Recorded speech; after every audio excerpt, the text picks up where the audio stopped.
تاکہ لوگوں کی گیدرنگ کم سے کم ہو سکے. وہی سنگیانی والا مسئلہ کہ اجازت تھی لیکن ساری رکاوٹیں بھی تھیں، اور تاکہ لوگ کم سے کم آ سکیں، مگر لوگ آئے ادھر.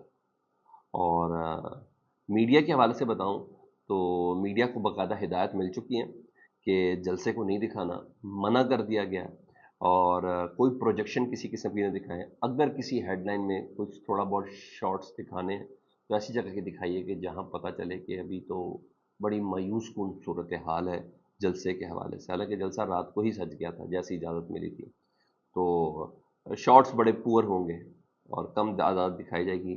تقریر بھی کسی کی نہیں دکھانی، صرف چیئرمین بیرسٹر گوہر صاحب جو آلریڈی بڑی احتیاط سے تقریر کرتے ہیں ان کی تقریر دکھانی، وہ بھی ایڈٹ کر کے.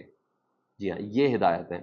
اور اس کے علاوہ کسی لیڈرشپ کی تقریر نہیں دکھانی. اور یہ تمام چیزیں نا میڈیا کے لوگ ہی ٹویٹ کر کے بتا رہے ہیں کہ یہ ہدایت ملی ہے. وہ بتا رہے ہیں کہ حکومت کی طرف سے آرڈر ملے ہیں. اب حکومت کو کہاں سے آرڈر ملے ہیں یہ مجھے نہیں پتا، لیکن آرڈر یہ سارے مل چکے ہیں. تو بدترین سول مارشاء اللہ جسے آپ کہیں گے اس کی چیزیں. اور میں نے آپ کو بتایا جلسے سے پہلے جلسہ بنانا کو سیکھے تو مجھے وقت کی حکومت سے سیکھ لیں کہ جب وہ یہ کرتے ہیں. پروجیکشن سب سے زیادہ وہ دیتی ہیں. لیکن ہاں، جب مین سٹریم میڈیا کو یہ ہدایت مل گئی تو اس کے بعد کردار شروع ہوتا ہے سوشل میڈیا.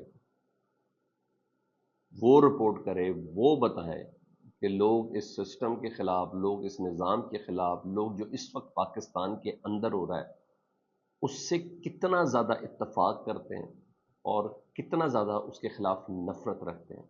کیونکہ یہ جلسے سے ہونا کچھ نہیں، کل ایک نئی صبح شروع ہو جانی ہے.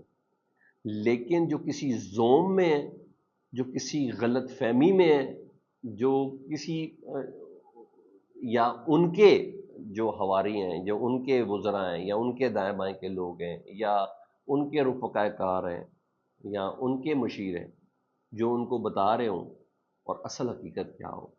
تو جلسے کی کامیابی اور گیدرنگ اصل حقیقت بتاتی ہے. وہ ایک لمحے کا میسج ہے. کل تو صبح ویسے ہی طلوع ہوگی اور سب چیزیں ویسے ہی چل رہی ہوں گی، حکومت نہیں گر جانی، کچھ نہیں ہونا.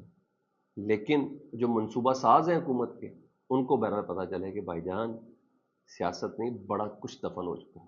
تو یہ جلسے ہوتے ہیں، یہ سب چیزیں بتاتی ہیں.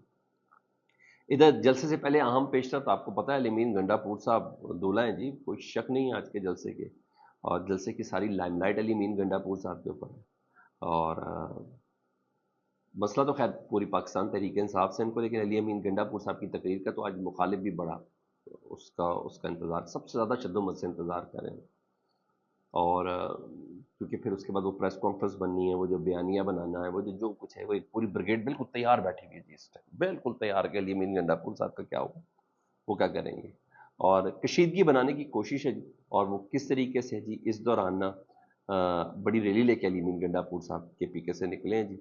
اور اسلام آباد کی اے ٹی سی نے، اینٹی ٹیررسٹ کورٹ نے ان کے ناقابل ضمانت وارنٹ گرفتاری جاری کر دی ہیں جی. اور یہ ہے انہوں نے جوڈیشل کمپلیکس حملہ کیس میں ان کے ناقابل ضمانت وارنٹ گرفتاری جاری کی ہے. اگین پھر ٹائمنگ کا مسئلہ ہے، یہ کوئی کام وقت پہ نہیں کرتے. اگر یہ کیا ہے سوچ سمجھ کے، اس کا مطلب ہے یہ اشتعال دلانے کی کوشش ہے، اور تاکہ کوئی ایک سین کریٹ کر سکے کہ بس ثابت ہو سکے کہ پاکستان تحریک انصاف ایک جمہوری جماعت نہیں ہے، وہ لڑنا چاہتی ہے اور اگریسو ہے اور امن عامہ کے لیے نقصان دہ ہے. بیسکلی وہ یہ چیز ہے. ہمیشہ کی طرح ٹائم ان کی خراب ہے اور یہ کشیدگی بنانے کی کوشش ہے. دوسرا وہ جو اسلحہ اور شراب کیس تھا علی امین گنڈا پور صاحب کے اوپر، وہ جوڈیشل مجسٹریٹ شائستہ کنڈی جنہوں نے پچھلے دنوں ان کے وارنٹ گرفتاری جاری کیے تھے، انہوں نے کیس سننے سے انکار کر دیا جی. ٹھیک ہے، ان کا اکتوبر تک میں وہ تھا. تو آج بھی اسلام آباد پشاور ہائی کورٹ نے کہا ہے کہ ہم نے اکتوبر کے 7-8 اکتوبر تک علی امین گنڈا پور کو ملک کے کسی صوبے میں وہ گرفتار نہیں ہو سکتے. آج بھی احکامات ہیں، لیکن بہرحال ناقابل ضمانت وارنٹ گرفتاری ان کے جاری. علی امین گنڈا پور صاحب انٹرچینج پہ پہنچ گئے جی سوابی کے، اور وہاں سے قافلے اکٹھے کر کے لاہور کی طرف روانہ ہو رہے جی. اور یہاں یہ پوچھے ادھر بلاول بھٹو صاحب نے مولانا کو پیغام دیا. یقیناً اسپیکر صاحب نے جو کل سے گیم شروع کی، بلکہ پرسوں سے گیم شروع کی، ایک نیا شیشہ چھوڑ دیا. پاکستان تحریک صاحب کو پارلیمان سے ہی بل کو وائپ آؤٹ کر دیا، ایون سپریم کورٹ کے احکامات کے آگے کھڑے ہو کے. میں نے کہا یہ ساری چیزیں کہیں نہ کوئی میسج تو ہے نا مولانا صاحب کے لیے، تو بہت زیادہ ہی میسج ہے. تو اسی پیرائے پر یہ سب ایک ہیں. ہم نے بلاول صاحب کی ریولیوشنری باتوں پہ نہیں کرنا. اتوار کو اگر یہ ترمیم پاس ہو جائے تو بلاول صاحب نے کہنا واہ واہ واہ واہ پارلیمان کی جیت ہو گئی، اور جب یہ رک گئی تو وہ کہتے ہیں او ہو مجھے بھی کچھ اختلاف تھا تو یہ کہا. آخر یہ بغیر دیکھ کے ہو جاتی. پھر بلاول صاحب نے کہنا تھا یہ زبردست ہو گیا. تو اسی تناظر میں جس تناظر میں اسپیکر قومی اسمبلی ایاز صادق صاحب نے اپنی موومنٹ دکھائی ہے, ایک نیا شوشہ چھوڑا ہے جسے میں کہتا ہوں, ایک نئے راستے پہ چلے ہیں, تو پارلیمان سے باہر کیا پاکستان تحریک انصاف. تو بلاول بھٹو صاحب نے کہہ دیا کہ اگر جمعیت علماء اسلام سے مشاورت اگر کامیاب نہیں ہوتے, کوشش پوری کریں گے, اگر کامیاب نہیں ہوتے, کوئی ایشو ہوتا تو پھر ہم مولانا کے بغیر بھی اپنے نمبر پورے کرنے کی کوشش کریں گے. وہ کوشش کیسے ہوگی جی؟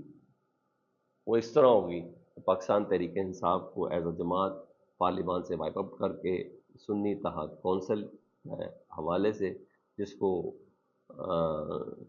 سپریم کورٹ کہہ رہی ہے کہ نہیں پاکستان تحریک انصاف کے لوگ, تو بہرحال وہ کوشش کریں ان کو توڑنے کے لیے. بہرحال مولانا صاحب کو یہ واضح تھریڈ بھی ہے, پیغام بھی ہے کہ ساڑی آفر محدود مدت کے لیے. Let's see. تھوڑا وقت بدل گیا, مجھے مولانا صاحب کی سیاست بھی تھوڑی تبدیل نظر آ رہی ہے. باقی فیڈ بیک میں بتائیں. اپنا بہت زیادہ خیال رکھیں. اللہم صلی علی محمد و علی محمد.